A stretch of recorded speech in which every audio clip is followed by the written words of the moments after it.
NCERT chapter 1 relation and function exercise 1.3। तो यहाँ पे देखिएगा क्वेश्चन नंबर 10 को। यहाँ पे कह रहा है let F is a function X to Y is an invertible function then F has unique inverses. कह रहा है कि एक फंक्शन है जो set x to Y define है जो कि एक इन्वर्टिबल फंक्शन है। तो कह रहा है कि एफ का जो इन्वर्स होगा वो यूनिक इन्वर्स होना चाहिए। तो ऐसे भी सोचिए कि जो कोई फंक्शन होता है तो उसका तो एक यूनिक इन्वर्स ही निकलता है ना, मतलब उसका तो एक ही इन्वर्स निकलता है, उसके अलावा तो कोई निकलता नहीं है। तो यहाँ पे हम इस क्वेश्चन को आपको दो तरीका से बताएंगे। पहले एक एग्जाम्पल के द्वारा समझा देते हैं और फिर बाई थ्योरी बताएंगे। तो समझिएगा, जैसे यहाँ पे जो फंक्शन है वो set x to Y define है। ठीक, यहाँ पे आप मान लीजिए कि सेट एक्स का कुछ एलिमेंट है, जैसे मान लेते हैं 1 2 3 है सेट एक्स में, और सेट वाई का एलिमेंट मान लीजिए ABC, इस तरीके से।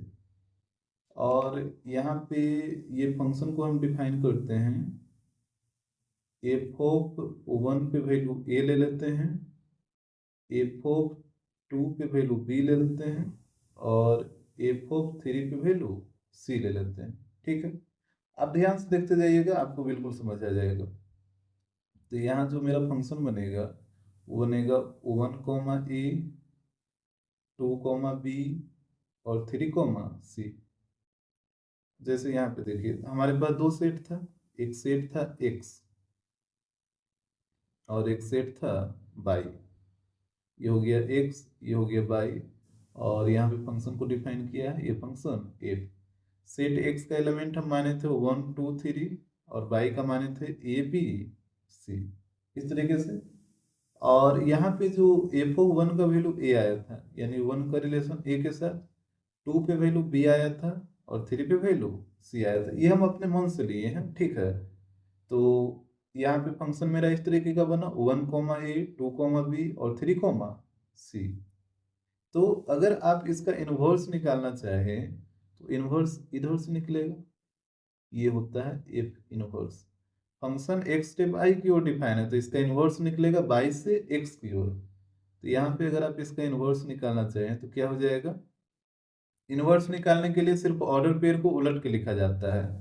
तो यहाँ पे हो जाएगा a(1), ये हो जाएगा b(2), और ये हो जाएगा c(3). यही फंक्शन का इन्वर्स है जो कि यूनिक है, विच इज यूनिक। यानी इस फंक्शन का जो इन्वर्स आया है एफ इन्वर्स, इसके जैसा और कोई दूसरा इन्वर्स आ ही नहीं सकता है। मतलब इस फंक्शन का सिर्फ और सिर्फ यही एक इन्वर्स होगा, और कोई इन्वर्स होगा ही नहीं, इसी कारण इसको यूनिक बोला गया। यूनिक का मतलब क्या होता है कि इसके जैसा और कोई दूसरा ना हो। अब देखिएगा इसी क्वेश्चन को हम बाई थ्योरी बताते हैं। तो यहाँ पे ध्यान दीजिएगा, यहाँ पे जो function f x to y है वो एक इन्वर्सिबल फंक्शन दे रखा है। तो यहाँ पे लिखिए इसको, F x to Y is an इन्वर्सिबल function.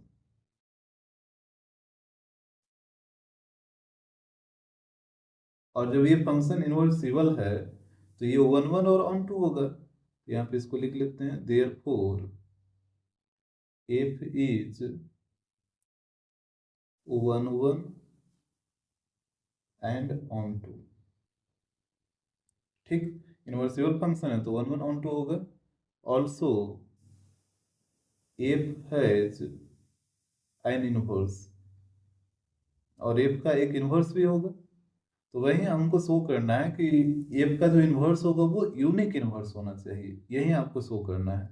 तो समझिएगा, और यहाँ पे हो जाएगा that means for every y belongs to set y, और यहाँ पे लिखिए for all x belong to set x such that f of x equal to y. जैसे समझिए ये चीज हम कहाँ से लिखें, जैसे हमारे पास दो सेट है, एक सेट एक्स है और एक सेट वाई है। यहाँ पे डायग्राम से आपको क्लियर हो जाएगा। हमारे पास दो सेट है, एक सेट एक्स है और एक सेट वाई है, और सेट एक्स से वाई की ओर फंक्शन को डिफाइन किया है। ठीक, तो यहाँ पे हम मान लिए कि जो सेट एक्स है इसमें जो भी एलिमेंट है इसको एक्स से डिनोट कर दीजिए, और सेट वाई में जितना भी एलिमेंट है इसको हम वाई से डिनोट कर दे रहे हैं। ठीक है, तो यहाँ पे इसमें एलिमेंट एक्स है, इसमें एलिमेंट वाई है, तो इसको आप f of x equal to y भी तो लिख सकते हैं ना। F of x equal to y का मतलब क्या होता है कि एक्स इज, इसको ऐसे पढ़िएगा, by is image of x under F, यानी बाई है जो एक्स का इमेज है फंक्शन एफ के अंडर में, F of x equal to by का मतलब यही होता है। तो यहाँ पे ध्यान दीजिएगा, इसके बाद जैसे इस फंक्शन का एक इनवर्स निकलेगा, और इनवर्स निकलेगा इस तरफ से, जैसे फंक्शन डिफाइन है एक्स से बाई की ओर, तो इसका इनवर्स निकलेगा बाई से एक्स की ओर। ठीक है, तो ध्यान दीजिए यहाँ पे, जैसे हम यहाँ पे मान लेते हैं let if possible g1 by 2x and g2 by 2x be two inverses of f, then we need to prove that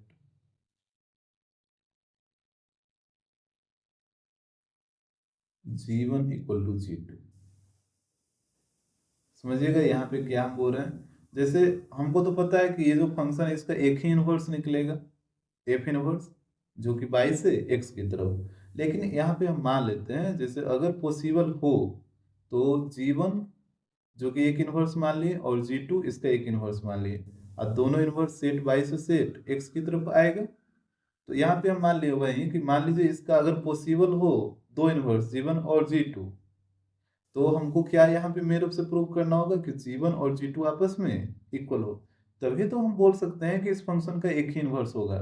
जैसे ये फंक्शन f था, आप मान लिए कि इसका दो इनवर्स है, एक इनवर्स है g1 और दूसरा इनवर्स है g2, और आपको पता है कि फंक्शन का तो एक ही इनवर्स निकलता है, लेकिन जब आप मान लिए हैं कि इसका दो इनवर्स है, एक g1 है और एक g2 है, तो आपको दोनों को आपस में क्या करना होगा, इक्वल प्रूव करना होगा।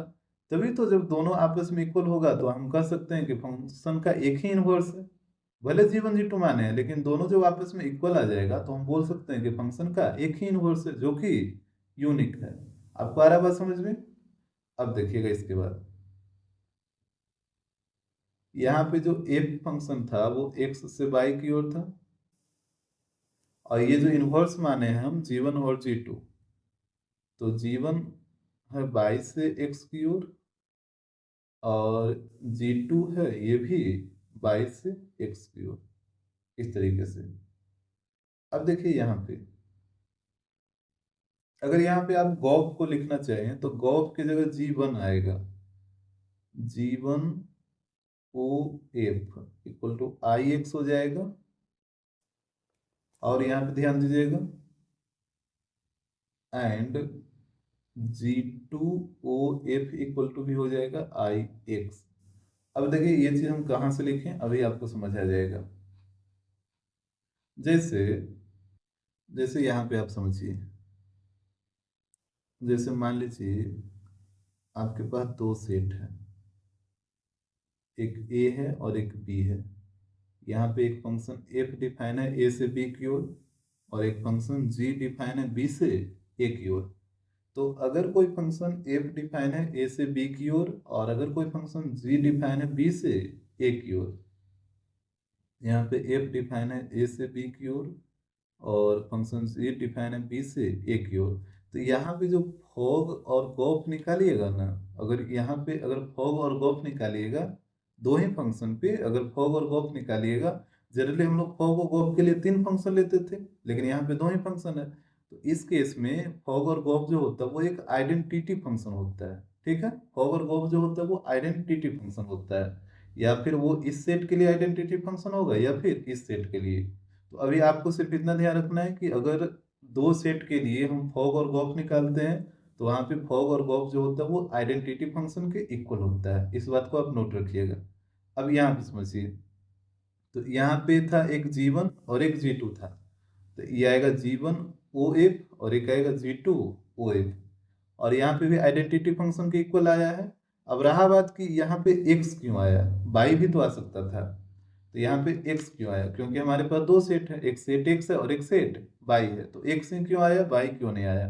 तो समझिए यहाँ पे क्या है, f है, ये फंक्शन f है, और जैसे आप गॉप निकालते हैं तो यहाँ पे एक वेरिएबल हम लेते हैं ना, x या y कुछ भी लेते हैं, तो यहाँ पे सेट f है और एफ का डोमेन क्या है, यहाँ पे देखिए फंक्शन में आपको पता चलेगा। ये जो एफ फंक्शन है, तो ये जो पहला सेट होता है वो डोमेन होता है, दूसरा को डोमेन होता है। तो एफ फंक्शन का डोमेन है सेट एक्स, एक एफ फंक्शन का डोमेन है सेट एक्स, तो यहाँ पे जो भी वैल्यू पुट होगा वो सेट एक्स का ही एलिमेंट पुट होगा।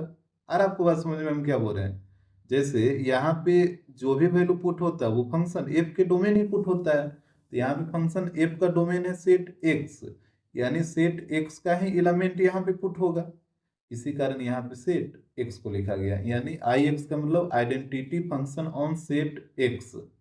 और यहाँ पे भी एफ है, यानी यहाँ पे भी डोमेन में, यानी सेट एफ का डोमेन पुट होगा, सेट एफ का डोमेन, ये सॉरी फंक्शन एफ का डोमेन एक्स, तो यहाँ पे भी एक्स आया है। आपको आ गया बस समझ में। और फॉग निकालिएगा तो यहाँ पे हो जाएगा FOG1 और एक हो जाएगा FOG2, और यहाँ पे आएगा आई बाई, और यहाँ पे भी आएगा आई बाई। आई बाई का मतलब identity function on set by, identity function on set by.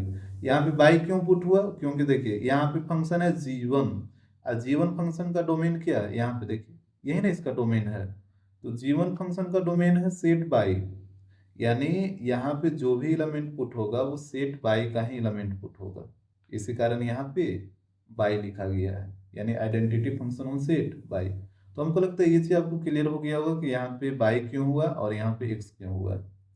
इसको मान लीजिए इक्वेशन 1 और इसको मान लीजिए इक्वेशन सेकेंड, यहाँ पे लिख दीजिएगा for all x belong to set x and y belong to set y।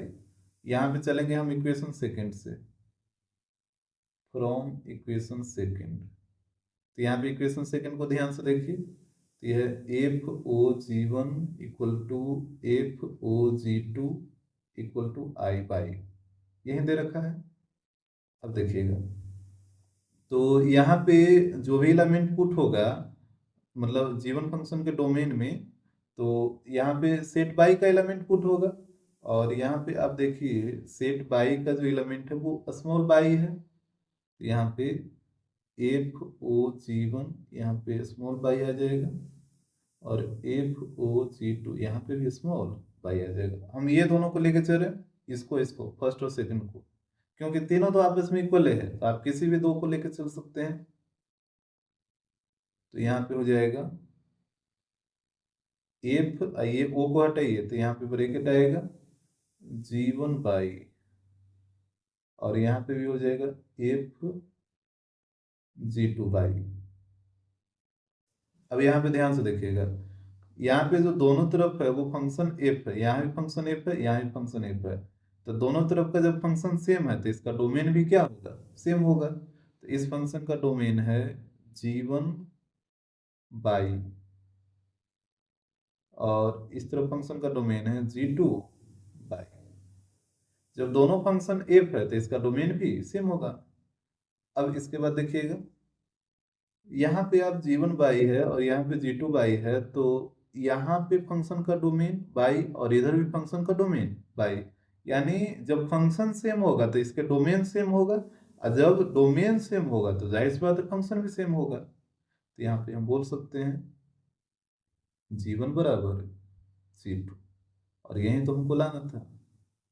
ये चीज आपको आया समझ में, यहाँ पे कैसे किए हैं, यहाँ पे दोनों तरफ फंक्शन सेम था तो इसके डोमेन को हम सेम कर लिए, और यहाँ पे फंक्शन के डोमेन सेम है, यहाँ पे भी इस फंक्शन का डोमेन बाई और इस फंक्शन का डोमेन बाई, तो यहाँ पे फंक्शन सेम हो जाएगा। तो हम कह सकते हैं hence F has unique inverse, तो इस तरीके से आपको शो करना है। अब देखिएगा क्वेश्चन नंबर 11 को। यहाँ पे कह रहा है consider f is a function set 1 2 3 to set a b c given by f of 1 equal to a, f of 2 equal to b and f of 3 equal to c। तो कह रहा है find f inverse and so that inverse of F inverse equal to f. देखिए यहाँ पे एक function दिया है f 1 2 3 to set a b c, और यहाँ पे एफ ऑफ 1 का मान ए है, एफ ऑफ 2 का मान बी है और एफ ऑफ 3 का मान सी दे रखा है। तो यहाँ पे देखिएगा, यहाँ पे जो फंक्शन बनेगा 1 का मान ए दे रखा है, जैसे यहाँ पे समझिए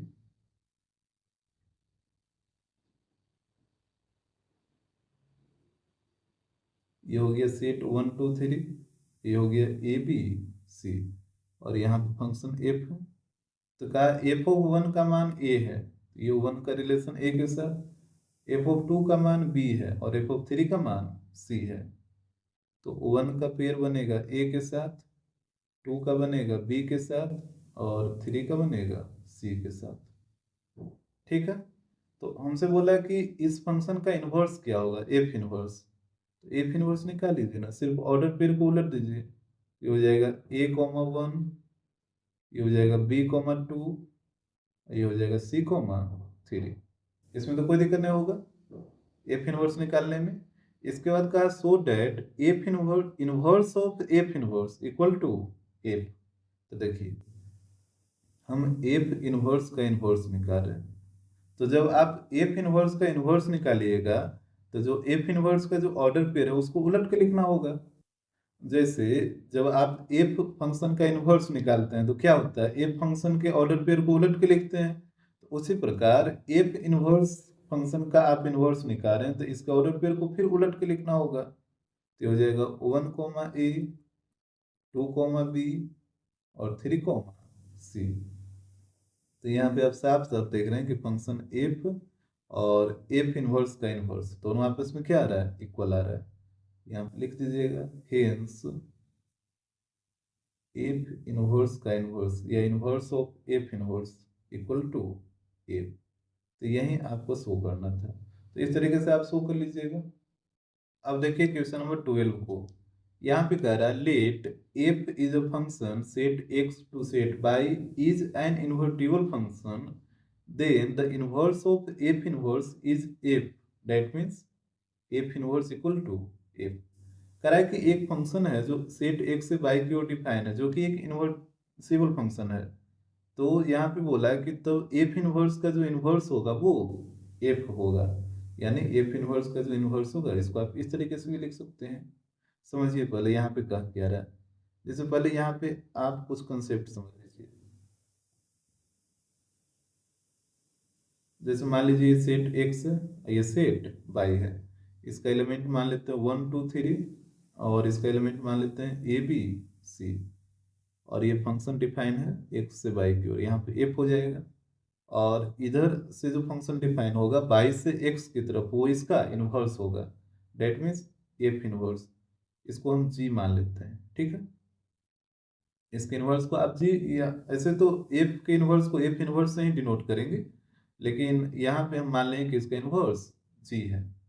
जैसे यहाँ पे देखिएगा 1 को ए के साथ मिला दीजिए, 2 को बी के साथ और 3 को सी के साथ। तो यहाँ पे जो फंक्शन बनेगा वो बनेगा 1 कोमा ए और 2 कोमा बी और 3 कोमा सी, ठीक है। तो अगर आप एफ इनवर्स निकालना चाहें तो यहाँ पे हो जाएगा ए कोमा 1, बी कोमा 2 और सी कोमा 3, यही होगा, ठीक है। अब फिर अगर आप इसका इनवर्स निकालना चाहें, एफ इनवर्स का इनवर्स, तो फिर इसको उलट के लिखना होगा, यानी 1 कोमा ए, 2 कोमा बी और 3 कोमा सी। तो यहाँ पे आप देख रहे हैं कि फंक्शन एफ और फंक्शन एफ का इनवर्स दोनों आपस में क्या है, इक्वल है, और वहीं आपको यहाँ पे शो भी करना था। तो इसको ऐसे समझिए कि जैसे कोई फंक्शन एफ है जो एक्स से वाई की ओर डिफाइन है, और कोई फंक्शन जी है जो वाई से एक्स की ओर डिफाइन है। तो अगर पहला फंक्शन दूसरे फंक्शन का इन्वर्स है तो दूसरा फंक्शन भी पहले फंक्शन का इन्वर्स होगा। जैसे एफ फंक्शन का इन्वर्स ये आया, ये वाला आया ना जिसको हम जी माने थे। फिर जी फंक्शन का इन्वर्स निकाले तो फिर क्या आ गया, ये तो एफ ही फंक्शन आया ना। ये पूरा जो फंक्शन वो फंक्शन एफ के बराबर है। तो अगर एफ फंक्शन का इन्वर्स जी है तो जी फंक्शन का इन्वर्स क्या होगा, एफ होगा। ठीक है, तो ये तो एग्जाम्पल से आपको हम समझा दें। अब देखिए बाय थ्योरी इसको हम कैसे करते हैं। जैसे मान लीजिए एफ फंक्शन है जो एक्स से बाई डिफाइन है, ये दे रखा है एक इन्वर्सिबल फंक्शन है, इज एन इन्वर्सिबल फंक्शन। तो यहाँ पे देन, यहाँ पे हो जाएगा then there exist a function g y to x which is inverse of F.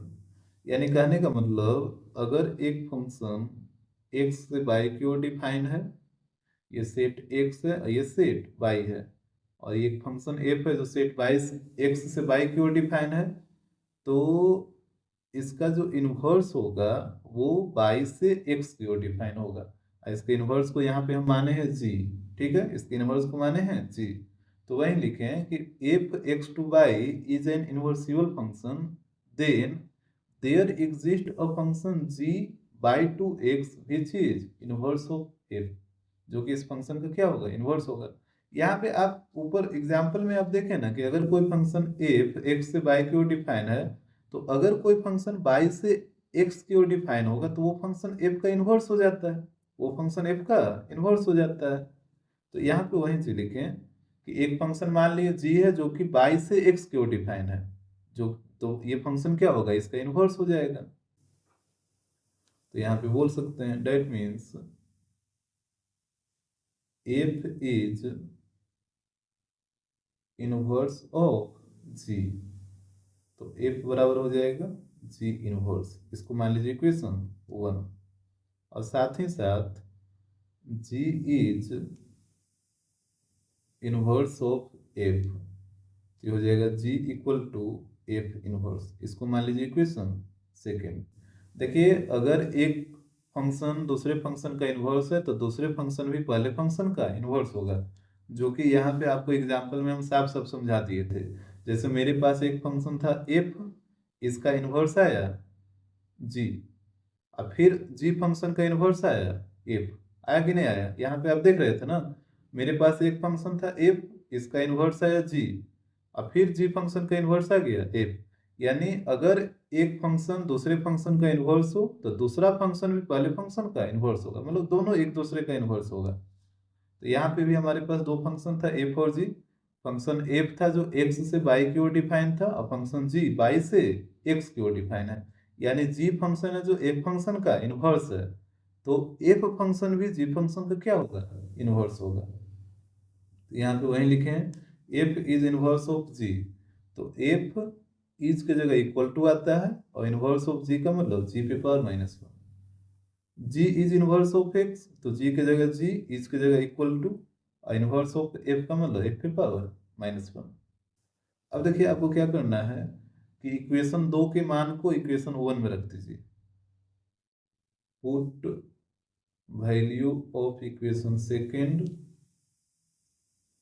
In equation 1। तो यहाँ पे देखिएगा इक्वेशन 1 था एफ बराबर जी इनवर्स, तो यहाँ पे इक्वेशन 2 का मान, तो जी का मान रखिए, तो यहाँ पे हो जाएगा एफ बराबर जी की जगह क्या है एफ इनवर्स है, तो यहाँ पे हो जाएगा एफ इनवर्स, और पूरा पे इनवर्स आ जाएगा। और आपको बात समझ में, जैसे इक्वेशन 2 का मान इक्वेशन 1 में रखे हैं, तो इक्वेशन 1 था एफ बराबर जी इनवर्स, और इक्वेशन 2 में जी का मान दे रखा है एफ इनवर्स, तो जी की जगह रखें एफ इनवर्स, ये जो पहले से -1 था ये ऊपर में आ गया, और यहीं आपको शो करना था। इस तरीके से आप कर सकते हैं। तो देखिएगा क्वेश्चन नंबर 13 को, यहाँ पे कह रहा है if F real to real और F of x equal to दे रखा है 3 माइनस एक्स क्यू पे power 1/3, then F O F of X is, यहाँ पे देखिएगा फॉफ ऑफ एक्स निकालने बोला है, यहाँ पे बोला है f O F of x.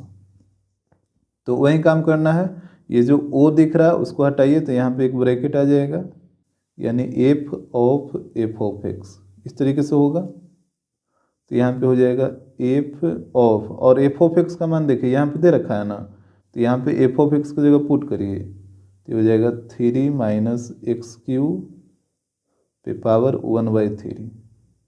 पहले आप देखिए कि यहाँ तक आपको कोई दिक्कत ना हो। अब हमको निकालना है एफ ऑफ इतना का मान, तो देखिए कैसे निकलेगा। यहाँ पे एफ ऑफ एक्स का मान दे रखा है 3 माइनस एक्स क्यू पे पावर 1/3। हमको चाहिए एफ ऑफ इतना, तो यहाँ पे एक्स की जगह आपको ये पूरा टर्म पुट करना होगा, तभी तो एफ ऑफ इतना का मान निकलेगा। तो यहाँ पे एक्स की जगह ये पूरा टर्म पुट करिए, ये हो जाएगा एफ, और एक्स की जगह ये पूरा रखिए तो हो जाएगा 3 माइनस एक्स क्यू पे पावर 1/3, ये ब्रैकेट 1। तो इस तरफ भी एक्स की जगह आपको ये पूरा रखना होगा। तो ध्यान से देखिएगा,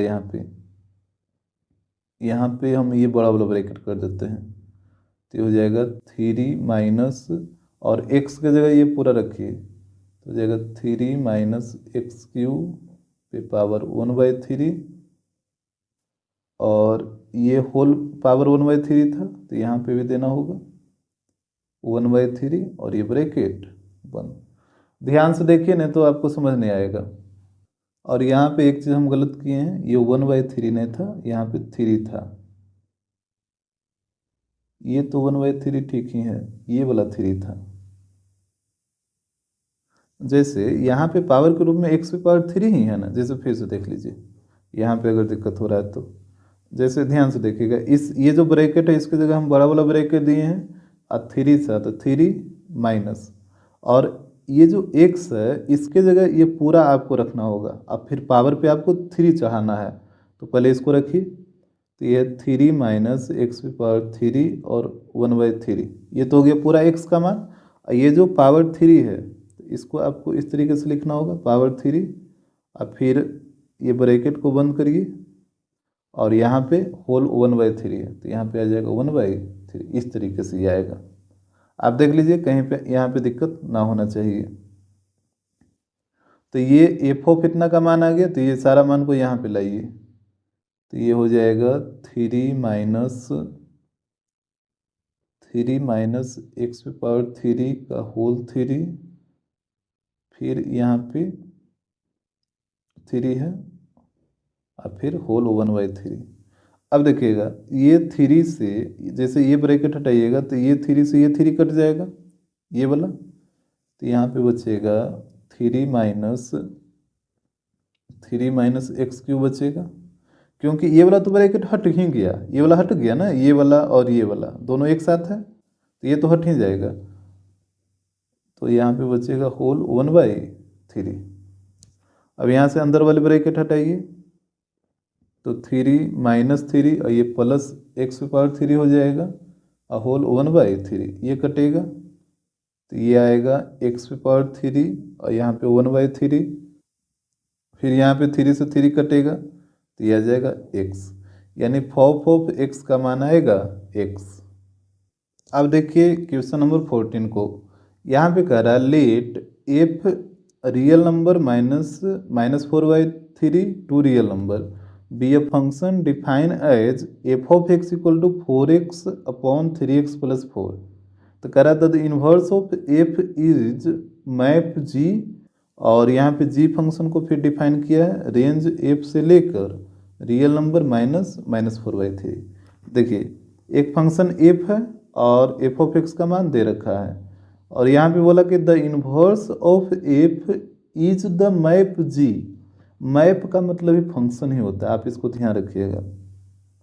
तो यहाँ पे बोला है the inverse of F is map G, यानी फंक्शन जी, यानी एफ फंक्शन का जो इन्वर्स है वो फंक्शन जी है, ये दे रखा है। और फिर जी फंक्शन को इस तरीके से डिफाइन किया है। यहाँ पे एक पॉइंट को आप नोट कर लीजिए, यहाँ पे दे रखा है इनवर्स ऑफ एफ इज जी। इसका मतलब क्या हो जाएगा, इनवर्स ऑफ एफ को आप कैसे लिखिएगा, एफ इनवर्स इस तरीके से, इज का मतलब इक्वल टू और जी के जगह जी, यानी एफ इनवर्स इक्वल टू जी, ये चीज़ दे रखा है। और इसके बाद देखिएगा, और यहाँ पे जी फंक्शन को डिफाइन किया है रेंज एफ से लेकर रियल नंबर -4/3। तो सबसे पहले आप रेंज एफ निकालिए, तभी तो यहाँ पे ये पुट हो पाएगा। तो हम पहले निकालेंगे रेंज ऑफ एफ, यानी फंक्शन का रेंज। तो देखिए कैसे निकलेगा, यहाँ पे एफ ऑफ एक्स दे रखा है 4x/3x+4, यही दे रखा है। तो यहाँ पे एफ ऑफ एक्स की जगह बाई पुट करिए, क्योंकि आपको पता है F of x equal to by होता है। अब देखिए हमको रेंज निकालना है, तो आप क्या करिए, रेंज का मतलब क्या होता है कि हम डोमेन का वैल्यू यानी एक्स का वैल्यू क्या क्या पुट करेंगे, मतलब जो जो पुट करेंगे उसको पुट करने के बाद जो जो मेरा वैल्यू आएगा वही उसका रेंज होगा।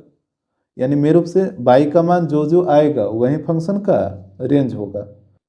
तो देखिए यहाँ पे मेरे से हमको बाई का मान ही निकालना है, तो यहाँ पे क्रॉस मल्टीप्लाई करिए, तो ये हो जाएगा 3xy+4y=4x। इसके बाद देखिएगा 4x और x वाला को एक तरफ हम लोग करेंगे और y वाला को एक तरफ, x वाला को इधर लाइए और y वाला को उधर ले जाइए। यानी तो ऐसा करिए ना, y वाला को इधर ही रहने दीजिए और x वाला को उधर ले जाइए। तो 4x पहले से था और ये जाएगा -3xy हो जाएगा। तो 4y इक्वल टू हो जाएगा, x कॉमन ले लीजिए तो 4 - 3y, तो यहाँ से x का मान निकालिए, तो ये हो जाएगा 4y/4 - 3y। ठीक है। और यहाँ पे आपको पता है कि फंक्शन का डिनोमिनेटर कभी जीरो नहीं होना चाहिए, यानी 4 - 3y नॉट इक्वल टू 0। तो 3y इधर आएगा तो 3y नॉट इक्वल टू 4 हो जाएगा, यानी y नॉट इक्वल टू 4/3। यानी y का मान कुछ भी हो सकता है लेकिन 4/3 नहीं हो सकता है। हमको मेरुप से यहाँ किसका मान निकालना था, y का ही तो मान निकालना था ना, कि x का मान हम क्या क्या पुट करेंगे, तो जो पुट करने पे जो वैल्यू आएगा वही y का मान होगा। तो यहाँ पे हमको पता चल गया कि y का मान 4/3 नहीं हो सकता है। यानी इस फंक्शन का जो रेंज आएगा वो आएगा, कोई भी रियल नंबर हो सकता है लेकिन 4/3 नहीं होगा, यानी रियल नंबर -4/3, यही फंक्शन का रेंज होगा। अब देखिएगा यहाँ पे हम लिख दे रहे हैं फंक्शन का रेंज आया है रियल नंबर -4/3। अब हम इस फंक्शन का इन्वर्स निकाल लेते हैं। इन्वर्स ऑफ एफ, देखिए कैसे निकलेगा।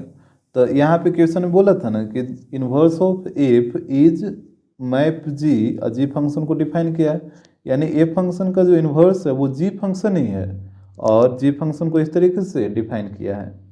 तो यहाँ पे देखिएगा ये जी फंक्शन है रेंज एफ से लेकर रियल नंबर -4/3। तो ये हो जाएगा जी, और रेंज एफ आया है real number -4/3 to real number -4/3, इस तरीके से।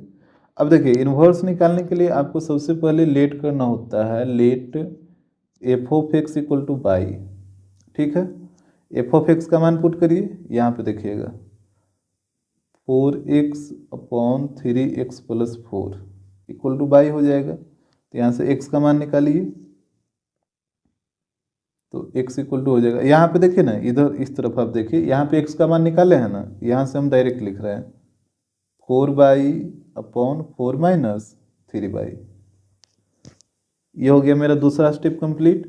तीसरा स्टेप में क्या करना होता है कि x बराबर आपको लिखना होता है एफ इनवर्स बाई, ये कहाँ से आता है ये भी आपको हम बताए थे, एफ ऑफ एक्स बराबर बाई होता है। तो x बराबर क्या हो जाएगा, f इधर आएगा तो f इन्वर्स हो जाएगा और बाई हो जाएगा इस तरीके से। तो x की जगह आ जाएगा f inverse y equal to 4/4 minus 3/। अब देखिए ऊपर में, देखिए सबसे स्टार्टिंग में f इन्वर्स किसके इक्वल है, g के इक्वल है। तो हम क्या करेंगे कि f इन्वर्स की जगह g पुट कर देंगे। तो यहाँ पे g पुट करिए तो ये हो जाएगा g of y equal to 4/4 minus 3/। तो यही आपका आंसर होगा।